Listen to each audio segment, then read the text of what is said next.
যখন মাইয়েতকে কবরে শোয়ানো হয় তখন সে তাকে দাফন করে যাওয়া ব্যক্তিদের হাঁটার খসখস আওয়াজ শুনতে পায়। এরপরে তাকে যখন শুইয়ে দেওয়া হয়, সে যদি মুমিন ব্যক্তি হয় তাহলে তার মাথার দিকে তার সলাত এসে দাঁড়িয়ে যায়। দুনিয়াতে আপনি যে নামাজগুলো পড়েছেন, আমি যে নামাজগুলো পড়ছি, এগুলো মাথার দিকে দাঁড়িয়ে যায়। ডান দিকে চলে আসে তার সওম মানে কি? রোজা। বাম দিকে চলে আসে যাকাত। তারপরে পায়ের দিকে চলে আসবে তার আত্মীয়তার সম্পর্ক রক্ষার ইবাদত, তার এই যে অন্যান্য দান সদকা, তার নফল আমল, তার তাসবিহ তাহলিল, তার কোরআন তেলাওয়াত ইত্যাদি পায়ের দিকে চলে আসবে। এখানে একটা হাদিস এসেছে, সূরাতুল মুলক যে ব্যক্তি রাতের বেলা তেলাওয়াত করবে, কোন সূরা ভাই? তাবারাকাল্লাযী বিয়াদিহিল মুলক ওয়া হুয়া আলা কুল্লি শাইইন কাদির। এই সূরা যে ব্যক্তি রাতের বেলা করে তেলাওয়াত করবে, ইনশাআল্লাহ সূরা মুলকও কবরে তার সাথে থাকবে এবং কবর আযাব থেকে সূরা মুলক তাকে বাঁচাবে ইনশাআল্লাহ। আমি বুঝাচ্ছি যে কি অবস্থাটা হবে। এবার দুজন ফেরেশতা মাথার দিক থেকে আসবেন, আসতে চাইবেন, সালাত বলবে এখান দিয়ে আসা যাবে না, এদিক দিয়ে আসা যাবে না। ডান দিক দিয়ে আসতে চাইবেন, এদিক দিয়ে আসা যাবে না। বাম দিক দিয়ে আসতে চাইবেন, যাকাত বলবে এদিক দিয়ে আসা যাবে না। পায়ের দিক দিয়ে আসতে চাইবেন, আমলগুলো বলবে এদিক দিয়ে আসা যাবে না।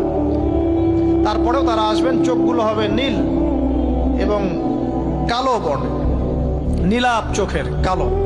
মুনকার নাকি? উঠে বসিয়ে দেওয়া হবে। এবার তিনটা প্রশ্ন। প্রথমে প্রশ্ন হচ্ছে কি, মান রব্বুক, তোমার রবকে? তখন মুমিন বান্দা বুক ফুলিয়ে বলবে রব্বি আল্লাহ, আমার রবকে আল্লাহ। পৃথিবীতে যে ব্যক্তি আল্লাহর সাথে শিরিক করে নাই, আল্লাহ তাওহীদের উপর থেকেছে এবং তার উপরে মৃত্যুবরণ করেছে, ইনশাআল্লাহ সে ব্যক্তি এর উত্তর নির্দ্বিধায় দিতে পারবে ইনশাআল্লাহ। আর দুনিয়াতে যে বা যারাই আল্লাহর সাথে শিরিক করবে, আল্লাহর সাথে শিরকের পাপে লিপ্ত হবে, ওই অবস্থায় মারা যাবে, তাওহীদের উপর থাকবে না, কোশ্চিন কালেও মান রব্বুক উত্তর দিতে পারবে না। তারপরে প্রশ্ন হয়ে যাবে মা দীনুক, তোমার দিন কি ছিল?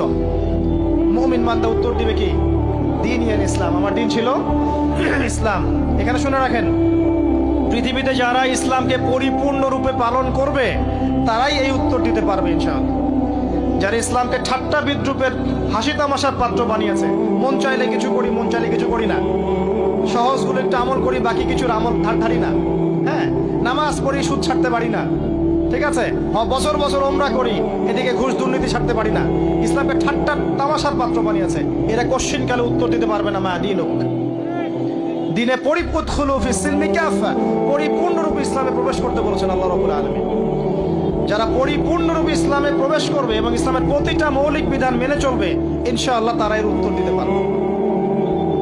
এরপরে আসবে তৃতীয় প্রশ্ন। নবী সাল্লাল্লাহু আলাইহি ওয়াসাল্লামকে দেখানো হবে। যখন দেখানো হবে তখন সূর্য যখন ডুবে যায়, যে দৃশ্যটা আমরা দেখতে পারি না, ওই দৃশ্যটা ভেসে উঠবে এবং মুমিন বান্দা অস্থির হয়ে যাবে, বলবে আমাকে ছেড়ে দাও, আমি নামাজ পড়বো। সুবহানাল্লাহ। তার কারণ তার কাছে মনে হবে যে আসরের ওয়াক্ত হয়ে গেছে, আসরের ওয়াক্ত হয়ে গেছে, আসরের ওয়াক্ত চলে যাচ্ছে, আমাকে নামাজ পড়তে হবে। চিন্তা করেছেন? ওই যে একটা হাদিস আছে না, যে 7 শ্রেণীর মানুষকে আল্লাহ রাব্বুল আলামিন আরশের ছায়া ছায়া দিবেন। তার মধ্যে এক শ্রেণীর মানুষকে, যার অন্তর মসজিদের সাথে ঝুলে থাকে, তার মন মসজিদের সাথে ঝুলে ছিল, এই সূর্য ডুবে গেল বলে আমাকে ছেড়ে দাও, আমি নামাজ পড়তে যাব। তখন ফেরেশতারা বলবেন তোমাকে নামাজ পড়তে দেয়া হবে, তবে তার আগে তুমি এর উত্তর দাও। কি উত্তর? এই ব্যক্তির দিকে তাকাও। তখন নবী সাল্লাল্লাহু আলাইহি ওয়াসাল্লামকে দেখানো হবে, সাল্লাল্লাহু আলাইহি ওয়াসাল্লাম দরুদ পড়বেন। বলা হবে যে এই ব্যক্তির সম্পর্কে তোমার কি ধারণা? মান হাযা রাজুলু বুইসা ফীকুম, এই ব্যক্তি কে, যাকে তোমাদের কাছে পাঠানো হয়েছিল? মুমিন ব্যক্তি নির্দ্বিধায় বলে দিবে যে তিনি হচ্ছেন আমার নবী মুহাম্মদুর রাসূলুল্লাহ সাল্লাল্লাহু আলাইহি ওয়াসাল্লাম। দেখুন, পৃথিবীতে যে বা যারাই নবী সাল্লাল্লাহু আলাইহি ওয়াসাল্লামের সুন্নতের উপর আমল করবে, ইনশাআল্লাহ সে তার উত্তর দিতে পারবে। দুনিয়াতে যারা নবীর সুন্নতের 5 পয়সা পরোয়া করছে না, তার আদর্শের 5 পয়সা দাম দিচ্ছে না, তারা কোশ্চিন কালে উত্তর দিতে পারবে না। নাম হতে পারে আব্দুর রহমান, আব্দুর রহিম, নবীর সুন্নতের ধার ধারে না, তারা উত্তর দিতে পারবে না। নবীর সুন্নতের গুরুত্ব কত গভীর, এটা আমাদেরকে এখান থেকে বুঝতে হবে। তাই প্রিয় যুবক ভাইরা, মুসলিম ভাইরা, আমাদের জীবনটাকে নবীর আদর্শ এবং সুন্নতে ঢেলে সাজাতে হবে। সকাল থেকে সন্ধ্যা পর্যন্ত প্রতিটা কাজ করবো কার তরিকায়? রাসূলের তরিকা। নামাজ পড়বো তার তরিকায়, রোজা, সিয়াম, হজ, জাকাত, আমল, মুআমালাত, আখলাক সব কার তরিকায়? নবী সাল্লাল্লাহু আলাইহি ওয়াসাল্লামের তরিকা অনুযায়ী ইনশাআল্লাহ। আল্লাহ পাক তৌফিক এনায়েত করুন, আমিন। এবার ফেরেশতা দুজন জিজ্ঞাসা করবেন অবাক হয়ে যে তুমি কিভাবে এটা জানলে, তুমি কিভাবে এই তিনটা প্রশ্নের উত্তর দিতে পারলে? কারণ বেশিরভাগ মানুষ তো উত্তর দিতে পারবে না, বেশিরভাগ মানুষই এই উত্তর দিতে পারবে না। কারণ কিয়ামতের মাঠে 1999 জন মানুষ জাহান্নামে যাবে। তো এটা কঠিন পরীক্ষা। আল্লাহ রাসূল সাল্লাল্লাহু আলাইহি ওয়াসাল্লাম বলেছেন যে নিশ্চয়ই তোমাদেরকে এখানে পরীক্ষায় ফেলা হবে, আর তোমরা যদি এই পরীক্ষা জেনে তোমাদের মৃতদেরকে দাফন করা থেকে বিরত না থাকতে, তাহলে আমি তোমাদেরকে শুনিয়ে দিতাম কবরে কেমন পরীক্ষা হয়। মানে যদি আমরা শুনতে পারতাম যে কবরে কেমন পরীক্ষা হয়, আমরা ভয়ে আমাদের মৃতদেরকে দাফন পর্যন্ত করতাম না। এটা নবীজি বলছেন সাল্লাল্লাহু আলাইহি ওয়াসাল্লাম। তাকে জিজ্ঞাসা করা হবে যে তুমি কিভাবে জানলে এটা? বেশিরভাগ মানুষ তো পারে না উত্তর দিতে। তখন সেই ব্যক্তি বলে বসবে, সেই ব্যক্তি বলবে যে করাতু কিতাব আল্লাহ, আমি আল্লাহর কিতাব এই কোরআন পড়েছি।